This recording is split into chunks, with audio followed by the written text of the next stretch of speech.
Guardian angels, their role is to get us to heaven above all. So have a devotion to them. As I mentioned, the more you interact with them, pray to them, you become more and more sensitive to their presence. So much so that when you call upon them, you immediately sense their presence. You experience a deep consolation or peace. You experience their power, their intercession.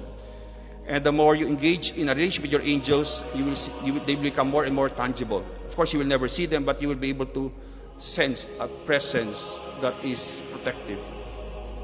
They're given to us at conception. They would bring us to meet Jesus when we die, and would even be with us, interceding and consoling us if ever we are sent to purgatory. So they will never leave us.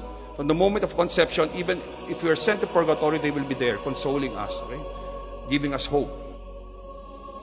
Their mission will only end when we enter heaven. Then they leave us when we enter heaven.